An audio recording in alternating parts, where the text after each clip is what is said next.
Je vais vous parler de la franc-maçonnerie en rapport avec le judaïsme et avec la notion de nouvelle alliance. Je suis en train actuellement de travailler dans ce domaine.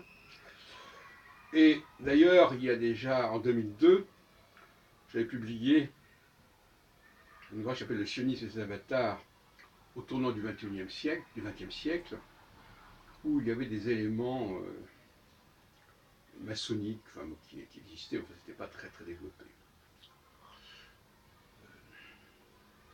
Il m'apparaît à la lecture d'un certain corpus que je suis en train actuellement d'étudier, il m'apparaît qu'il y a un lien très net entre ce que moi j'ai appelé la Nouvelle Alliance et ce que prétend faire la franc-maçonnerie.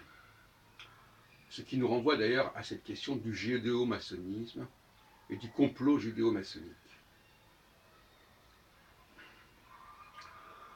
Je rappelle que pour moi, la Nouvelle Alliance, la référence, c'est le texte de Jérémie, et non pas les interprétations qui en ont été faites par la suite.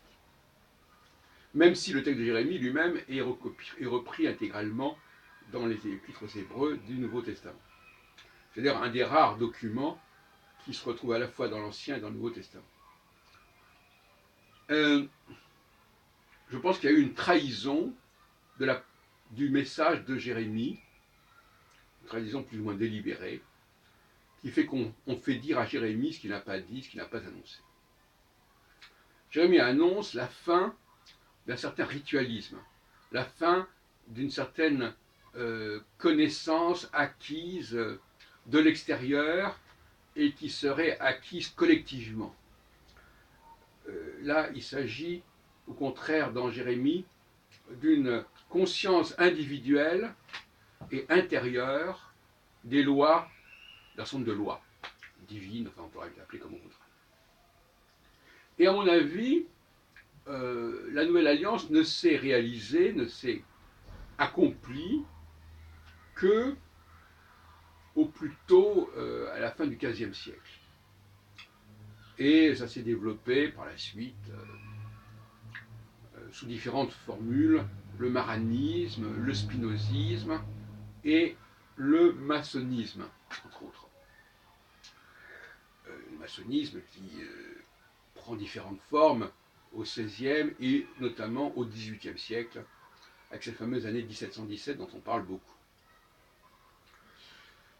Et donc parler d'un complot judéo-maçonnique, ça n'a rien d'absurde, puisque d'une certaine manière, il y a un certain nombre de juifs qui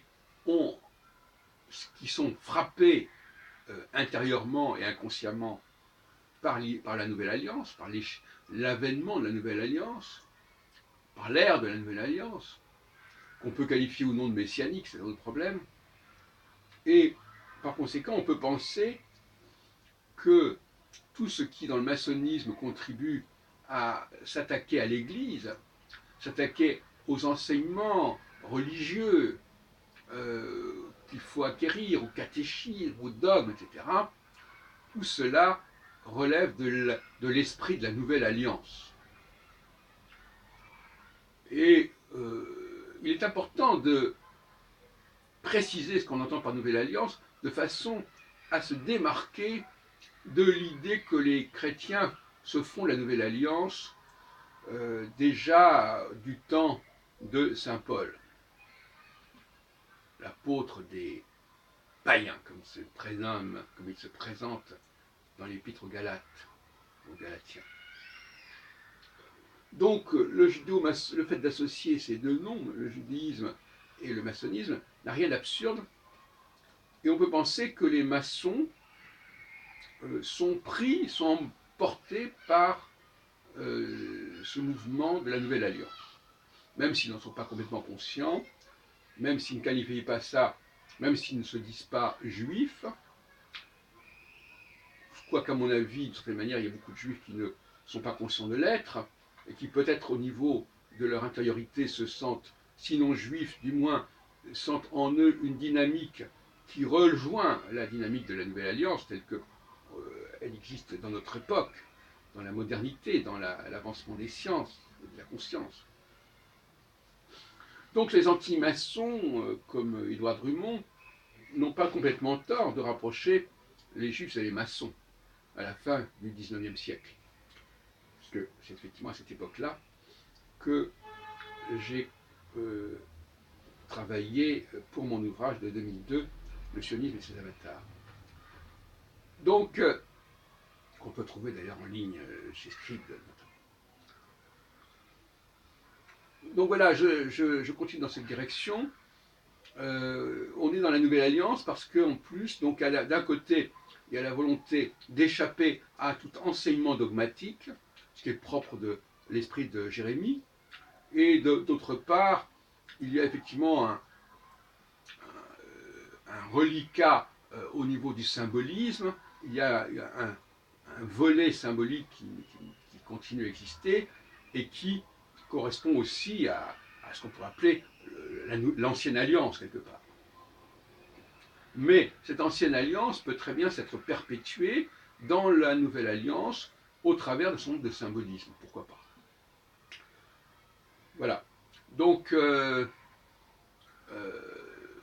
l'alliance et le maçonnisme ont produit justement la séparation de l'Église et de l'État, notamment. Elles ont produit le développement de l'école publique gratuite, avec des maçons comme Jules Ferry, justement, et comme Gambetta, comme Grévy, dans les années 1880. On pouvait parler à l'époque d'une république maçonnique ou d'un gouvernement maçonnique. Et finalement, je crois que les maçons eux-mêmes n'ont pas pensé inscrire leur mouvement dans cette dynamique de la Nouvelle Alliance. Ce qui, à mon avis, était leur erreur.